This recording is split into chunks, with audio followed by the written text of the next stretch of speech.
Bueno, ahorita éramos 30, creo.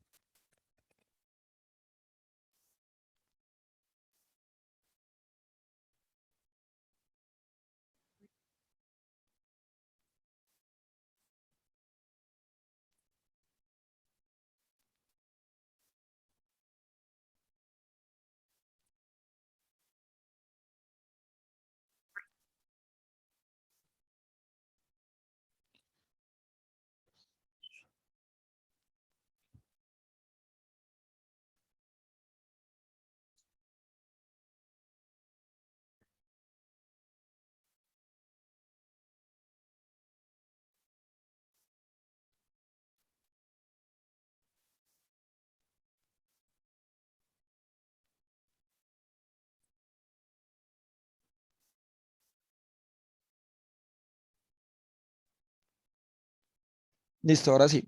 ¿Qué han escuchado del señor San Francisco de Asís? Profe, que era un millonario que creó su propia orden.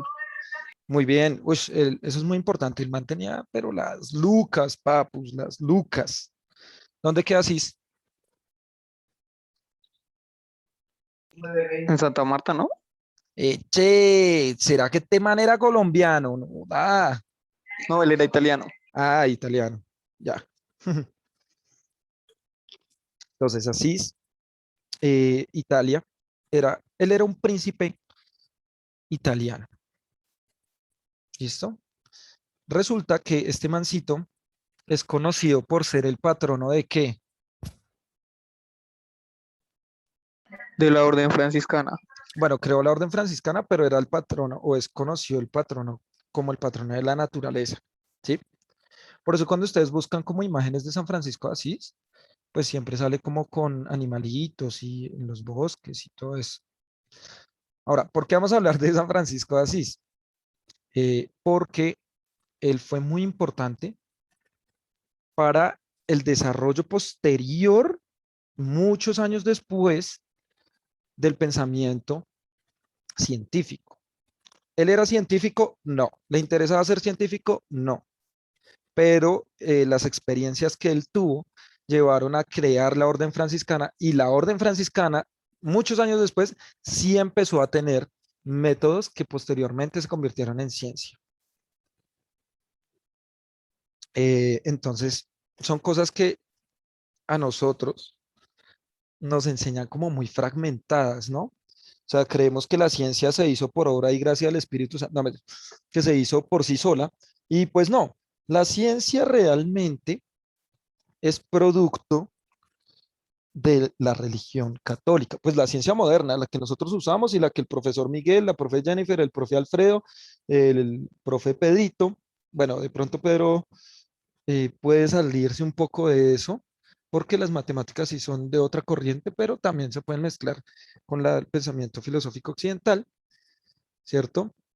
Y el profe Miguel y todos estos amigos están enseñando. Esa ciencia surge de la religión.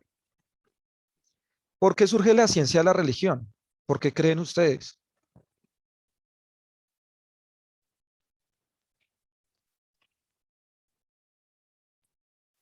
¿Mm? ¿Mm? ¿Mm? ¿Mm? ¿Mm?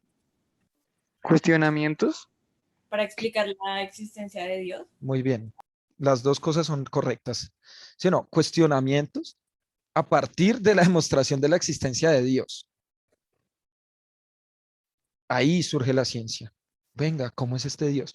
Pues resulta, pasa y acontece que este muchacho, bueno, acá ya está viejito, este muchacho cuando era chiquillo, San Francisco, Francisco de Asís, llamémoslo, eh, era un príncipe. Un día, este mancito, bueno, el rey, o sea, su papá, le dijo como, papu, tenemos unas guerras. ¿Qué guerras eran en esa época? Creo que este man, si no estoy mal, es del siglo XIII, de 1200, si no estoy mal, a ver, miremos. Siglo XII y siglo XIII, miren. 1181 a 1226, o sea, siglo XII y siglo XIII vivió San Francisco de Asís. ¿Listo?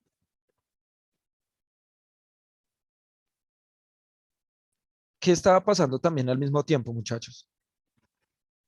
¿Qué guerras eran las que se estaban dando en ese momento?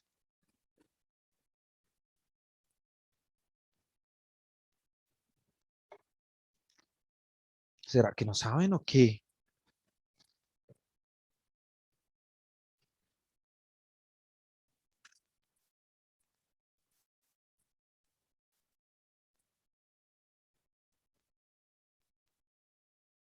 Miren acá. Vamos a comparar varias cositas. ¿Si han escuchado las cruzadas? Sí, Listo. Miremos. San Francisco de Asís, ¿cierto? Vive entre 1181 y muere en 1226. Las cruzadas se dan de 1095 a 1291. ¿Listo? Ahora, ¿qué eran las cruzadas?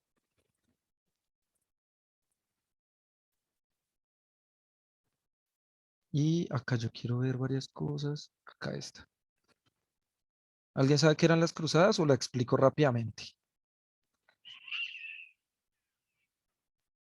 No, creo que nadie sabe. Bueno, las cruzadas fueron unas guerras, sobre todo pues de la Iglesia Católica, de los reinos europeos de la Iglesia Católica para ir a donde los musulmanes a convertirlos a punta de espada. Razón por la cual ustedes saben, miren, acá está el símbolo de la cruz, ¿sí? Iban en nombre de la cruz, por eso se llaman cruzadas, por la cruz de Cristo, iban a bendecir a los musulmanes a punta de espada. Como ustedes saben, las espadas de los cruzados tienen forma de ¿qué?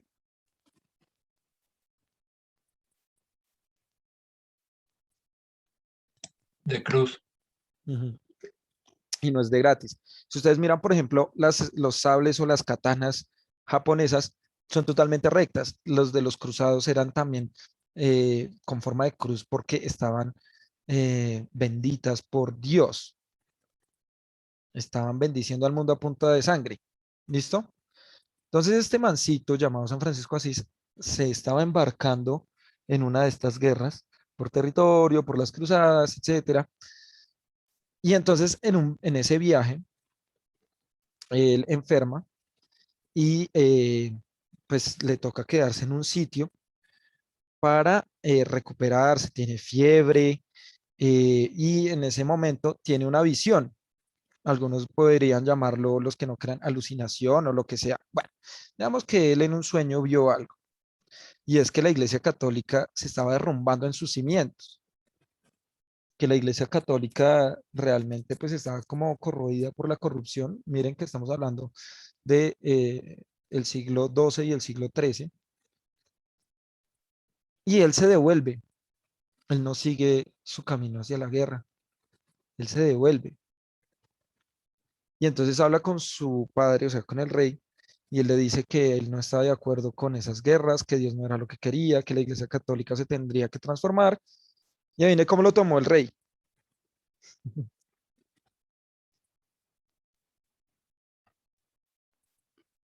¿Cómo creen? Si su papá fuera el rey, les dijeran eso. Lo mató. Oh, ¿se imagina? No, tampoco está ya.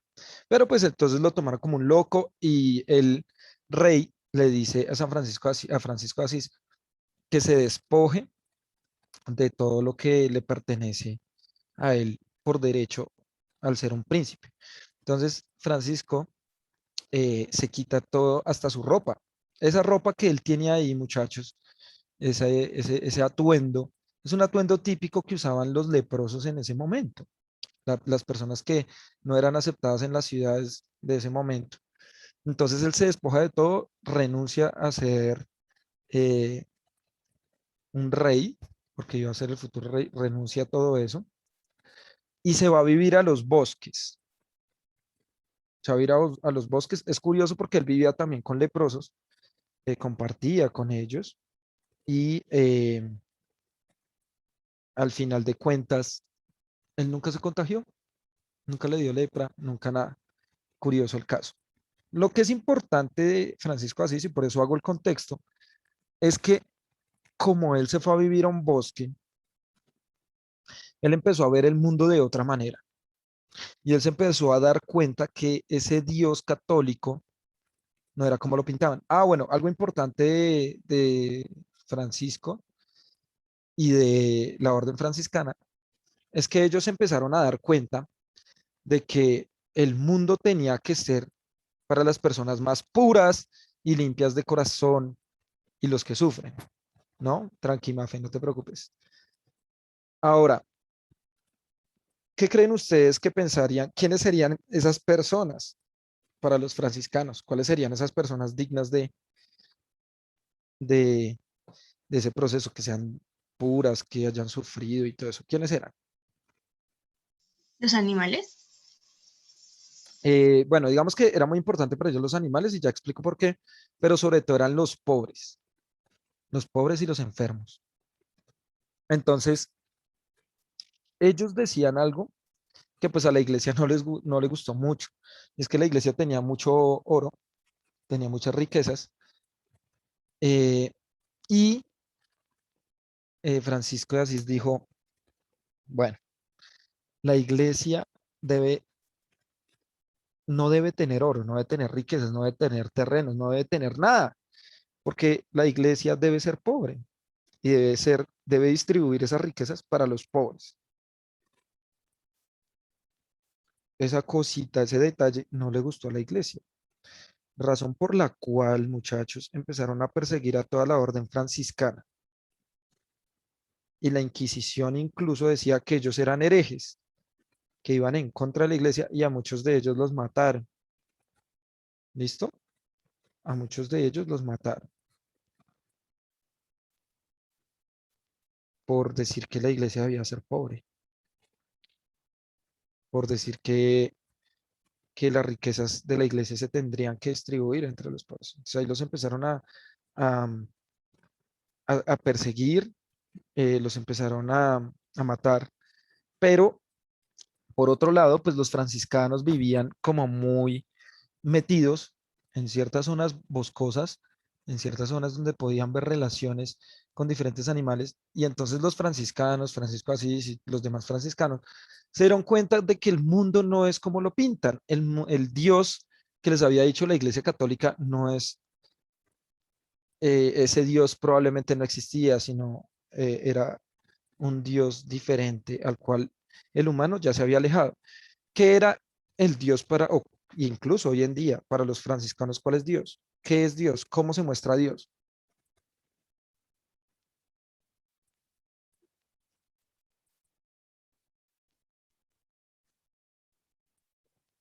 ¿Qué creen ustedes? Ahí en la imagen está la respuesta.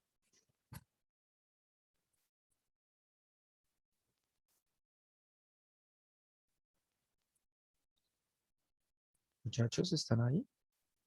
¿Alguien tiene la ouija para ver si algún espíritu me acompaña hoy? La naturaleza, profe. La naturaleza. Muy bien. La naturaleza es Dios para los franciscanos. O sea, ellos dicen como, bueno, Dios es omnipotente, omnipresente, todo lo que ustedes quieran que les hayan dicho, sí, pero no está así como un fantasma en el mundo, no, sino más bien Dios está en la naturaleza. Eso empiezan a decir los franciscanos. Dios está en los árboles, Dios es ese venado, el búho, el pelícano que está ahí, el lobo, estas plantas súper gigantescas, los árboles, los arbustos, los hongos, todo lo que está ahí, eh, es lo que es Dios, en esencia es Dios, en toda la naturaleza está Dios. Entonces, eh, la orden franciscana empieza a desarrollar una idea acerca de las percepciones, o sea, acerca de la evidencia. No suceden cosas sin explicación, sino que todo debe tener un sentido lógico, además de, ojo, ellos nunca dejaron de creer en Dios, para ellos eso siempre fue Dios, pero eso siempre también tenía una explicación. Dios no actuaba arbitrariamente, porque sí, pum, pongo un árbol aquí y ya, fin, no, sino que Dios tenía unos planes perfectos en la naturaleza que empezaron a organizar todo un bosque, generaron animales y todo eso. Lo que estamos viendo en este momento es que desde la Edad Media, desde el siglo XII, San Francisco de Asís y toda la orden franciscana, de ahí en adelante, generaron los primeros procesos de una disciplina que se llama la ecología, que es lo que vamos a ver y lo que estamos viendo pues en esta clase de biología, la ecología. O sea, él se dio cuenta de cómo empezaron a darse estas relaciones sociales, relaciones entre los seres vivos e interespecíficas, y eso llevó a que se transformara la forma de pensamiento. Acá les recomiendo una película, se llama, bueno, también es un libro, El nombre de la rosa de Humberto Eco es el libro, es un libro de Humberto Eco. La película también es muy conocida, es una película muy clásica de 1986, dice acá, véala, donde aparecen estos amigos, ¿cierto? En una abadía, o sea, en una especie de, ¿cómo se diría? Como un templo, un monasterio, donde viven muchos sacerdotes y monjes.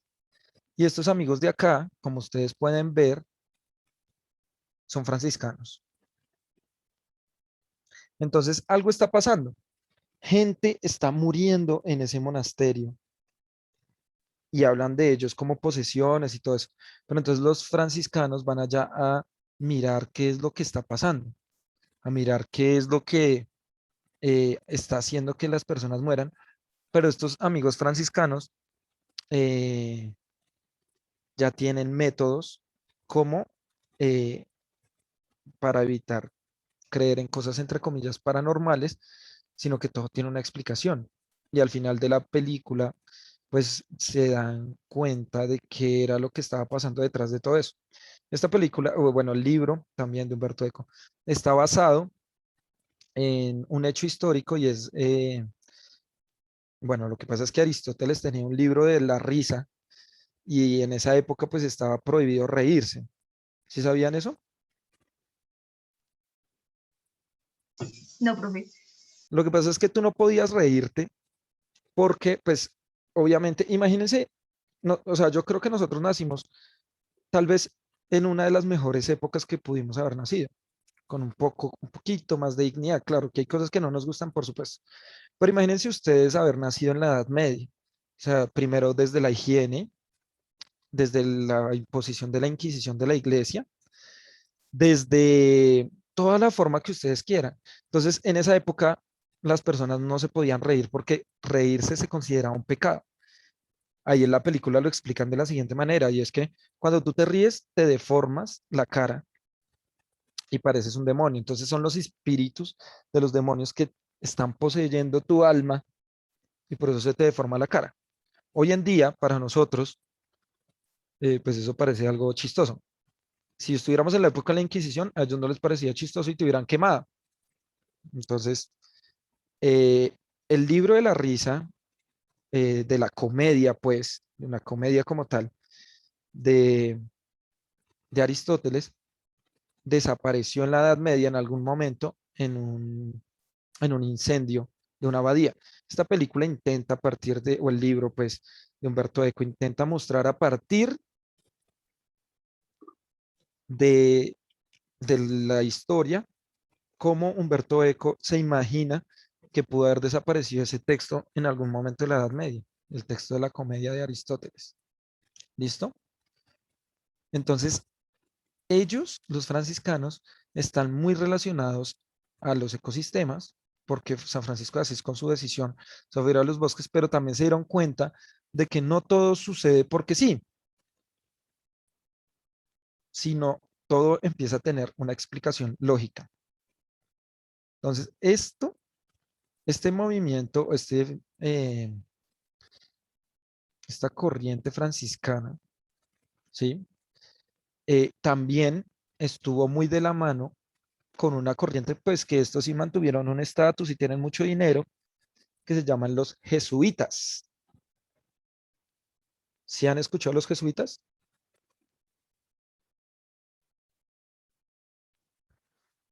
¿O no? No, profe. Seguramente ustedes van a estudiar, algunos de ustedes van a estudiar en alguna universidad jesuita. Pongo dos ejemplos, no sé, la Santo Tomás y la Universidad Javeriana, también la Universidad del Rosario, universidades jesuitas, el otro año. ¿sí? Seguramente muchos de ustedes van a estudiar allá el otro año. ¿Listo?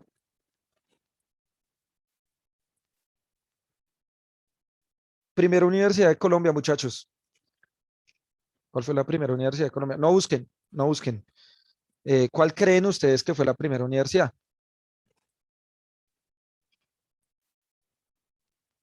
Digan nombres. O sea, que ustedes digan, uy, esto parece muy viejo. ¿La Sergio, profe? La Sergio Arboleda, ¿cuál otra? La nacional, ¿no? La Antonio Nacho, Nariño. la Antonio Nariño, la más vieja. Piensen en todas las que conocen. A ver, digamos universidades. Y es muy reconocida. Universidades clásicas. Javeriana. La Javeriana, muy bien. ¿Cuál otra? Así que ustedes digan, uy, puede ser la primera universidad de Colombia. Les doy un dato. Fue fundada en 1580 acá en Colombia. Es re vieja. Rosario? No, casi, pero no. Fue fundada en 1580. O sea, imagínense lo nueva que es esa universidad de ayer. ¿La Santo Tomás? Muy bien. Universidad Santo Tomás. La Universidad Santo Tomás fue la primera universidad de Colombia. Universidad jesuita, muchachos. Universidad jesuita. Los jesuitas y bueno, los franciscanos no, porque es que los franciscanos pudieron participar en las universidades, pero ellos no creían tampoco en, en, en estos movimientos y en estas órdenes que los jesuitas sí empezaron a pensarse. Los franciscanos son una orden muy humilde y cree en la pobreza como una forma de reivindicación. Los jesuitas sí están como en ese medio de pues, los bienes. Entonces, miren, no es de gratis. ¿Cómo se llama el papa actual? Nombre original.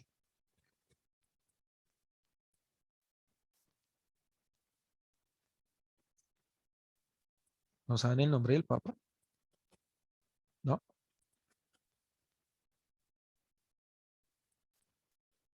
¿Sí saben quién es el papa, cierto? Ah. ¿Sí sabían que se llamaba así o no? No, profe. Listo. Jorge Mario Bergoglio se llama el señor. Este mancito, muy importante, por supuesto, porque es el primer papa latinoamericano que existe, Jorge Mario Bergoglio, toma su nombre de Francisco. ¿De cuál Francisco?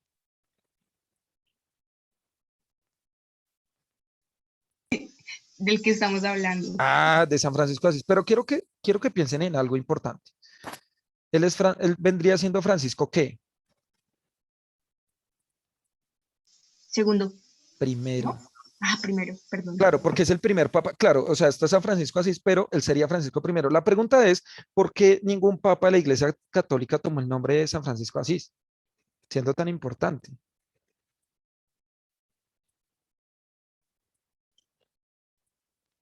Porque la corriente franciscana no es tenida en cuenta ni siquiera hoy en día, porque ellos siguen alegando que la iglesia debe ser pobre. Este mancito no es franciscano, él es jesuita. ¿Listo? Y los jesuitas, como ya venía diciendo, están muy cercanos a Francisco de Asís, a San Francisco de Asís. Ahora, ¿eso qué implicó en el futuro? Ahora sí estamos hablando. Las primeras universidades católicas, centros de estudio como tal, fueron de los jesuitas. Una de las primeras fueron de los jesuitas y eso permitió que ellos empezaran a tener como tal un acercamiento a la ciencia. Todavía no es la ciencia moderna de la que estamos hablando hoy en día, pero eso permitió que pudieran pensar y mirar realmente cómo era que estaba funcionando Dios, cómo era que Dios hacía sus cosas, cómo es que Dios hace que todo sea perfecto, porque para ellos, pues la perfección se llama Dios. Todo lo que está organizado en el mundo, todo lo que es ideal en el mundo, es gracias a Dios, ¿sí? Entonces eso va a ser muy importante para que él posteriormente se den cuenta de cómo es el mundo y generarán procesos científicos muy, muy, muy importantes. Entonces, ¿qué es lo que estamos haciendo ahorita en este momento? Estamos partiendo de un hecho histórico que parece muy alejado desde Dios, desde la religión, y que posteriormente se volvió fundamento para las universidades contemporáneas, porque empezaron a ver el mundo como una realidad y a estudiar los fenómenos que pasan en el mundo, para ya después hablar de Emmanuel Kant y para después hablar, bueno, para hablar primero de Regino Cartesius o René Descartes y también para hablar después de Emmanuel Kant, que es el que da como el fundamento del racionalismo, pues del racionalismo moderno, ¿no? Entonces, vamos a ver que este proceso como tal fue un proceso muy largo, y entonces empiezan a aparecer los centros de pensamiento, aparecen ciencias, después de la matemática, que la matemática es un tipo de forma de pensamiento casi filosófico sobre la explicación del mundo, o sea, la matemática nos intenta explicar el mundo, aparece la primer ciencia moderna. ¿Cuál es? ¿Cuál es la primera ciencia moderna, muchachos? Les voy a dar la gran pista. Eh, Profesión de Kant. Lo hablamos al comienzo de la clase. ¿Qué era Kant? ¿Físico? ¿Físico? Físico. La física es la primer gran ciencia moderna. Incluso la física ya existía como disciplina desde antes de la modernidad, incluso desde la Edad Media y desde el Renacimiento la física ya existía, pero ya empieza a, a dar sentido desde la modernidad. Ahora, ¿qué es la física? Ciencia que estudia ¿El movimiento? el cosmos. Ciencia que estudia el cosmos. ¿Qué es el cosmos? Severa pregunta, ¿no? Todo. O sea, el cosmos es todo, muchachos. Ya posteriormente, digamos, inicialmente la física lo que estudiaba era los astros, ¿no? Era más una astronomía que cualquier otra cosa. Pero excelente. Relacionamos la física con el movimiento, ¿cierto? Que eso se llama la física mecánica. El padre de la física mecánica, ¿cómo se llama?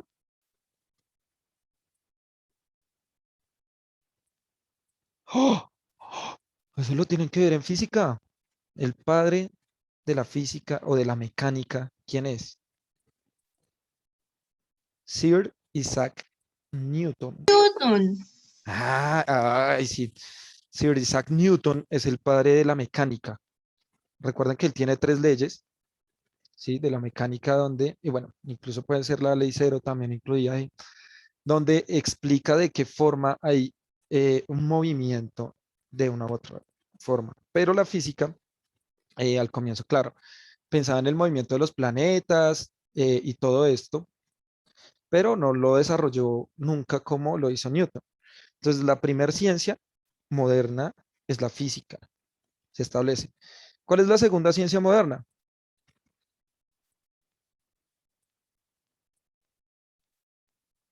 El, Quizás la astronomía, profe. no, la astronomía, digamos que entra dentro de la física, ¿listo? Que es el cosmos. El cosmos es todo lo que existe. Entonces, matemáticas. No, la matemática fue antes de la física porque recuerda que la matemática no es una ciencia como tal, sino es como una forma de pensamiento abstracto, o sea, es un tipo de filosofía. Eso es la matemática. Entonces, dejémoslo así, listo. Matemática, aparecen los griegos. Obviamente los griegos ya hacían ciencia, solo que eso se olvidó porque la iglesia pues quemó todo lo de los griegos prácticamente. Ya cuando hablamos de la era moderna, eh, hablamos de la física, primera ciencia moderna. La segunda, les doy una pista. Nuestra amiga Jennifer les ayuda con eso.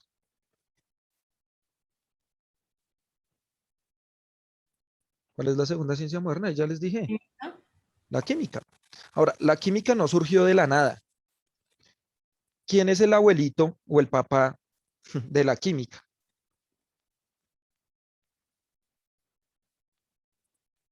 No sé si hayan escuchado esto. Pues se supone que esto también lo tienen que ver, pues obviamente muy rápido, pero es la alquimia. ¿Se han escuchado la alquimia? Sí, profe. Claro que sí. La alquimia lo que pretendía era encontrar la vida eterna, encontrar la piedra filosofal que te da la vida eterna y convertir todos los metales en oro. Eso creían los alquimistas. Ustedes se han visto una película súper extraña, súper escondida y recaleta que se llama Harry Potter. Sí, profe. En Harry Potter 1 se llama la piedra filosofal, ¿cierto? Hablan de un señor llamado Nicolás Flamel. El señor Nicolás Flamel sí existió en la vida real y se dice que él pudo haber conseguido la piedra filosofal. Es una leyenda. No podemos decir que eso fuese real. No podemos asegurar que sea posible conseguir una piedra filosofal. No, algo que ya se sabe que eso es imposible. Algo que transmute los objetos de un metal a otro, pues tiene que pasar por procesos radioactivos y atómicos para cambiar los átomos. Entonces no es tan sencillo. Sin embargo, en esa época se creía que la alquimia era posible.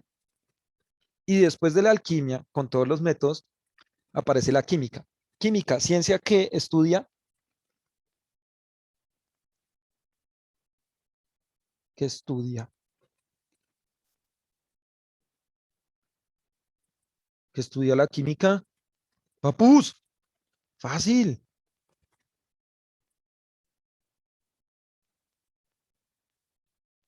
Hola, hola, hola, hola.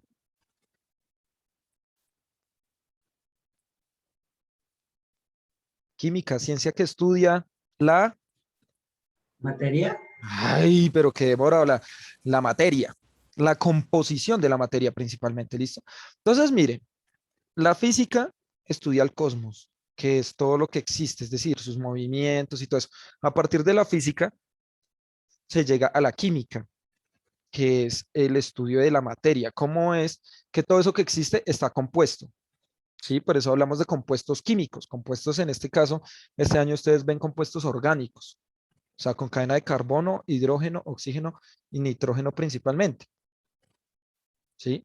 Eso es lo que ustedes están viendo con Jennifer este año, ¿cierto? Química orgánica, creo que ustedes ven este año. Entonces, eso estudia la química moderna.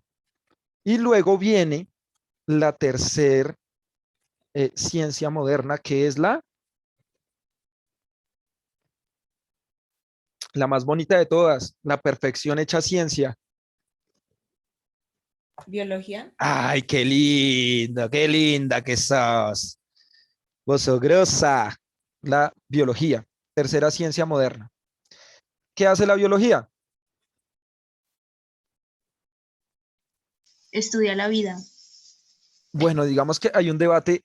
La vida no, porque es que la vida es un debate filosófico. Vamos a dejarlo de la siguiente manera. Lo biológico o la biología estudia lo vivo, lo que está vivo. Porque es que a veces cuando nosotros hablamos de la vida, es como que, ¿cuál es el sentido de la vida? Que eso ya es muy filosófico en sí mismo. ¿Cuál es el sentido de la vida? ¿Por qué estamos vivos? No, eso no lo estudia la biología.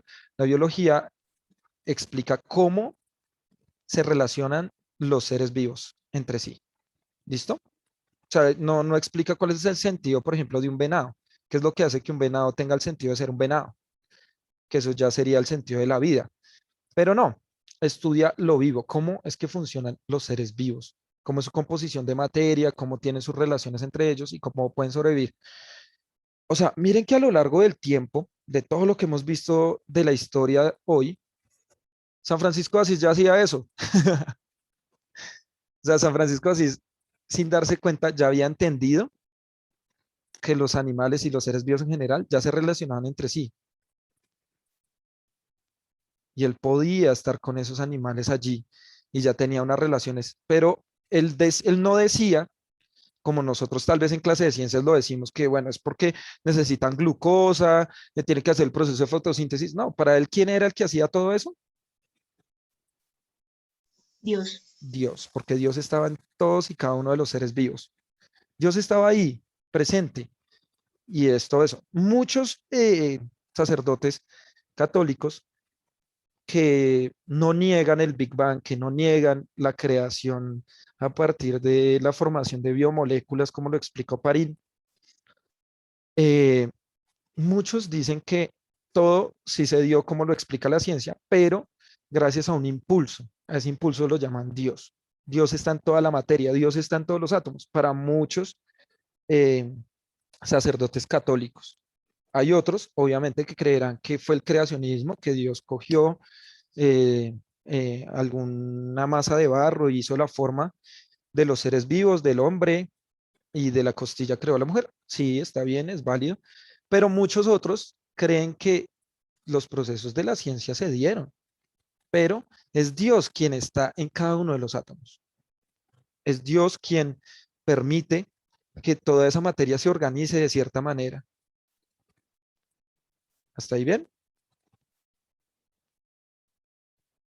Sí, profe. ¿Qué tal la clase de hoy hasta el momento? Bueno, quedan 2 minutos y ya nos desconectamos y les dejo el tiempito para que hagan la actividad de Norma Click. ¿Qué tal hasta el momento? ¿Aprendimos cosas nuevas o no? Sí, profe. Excelente.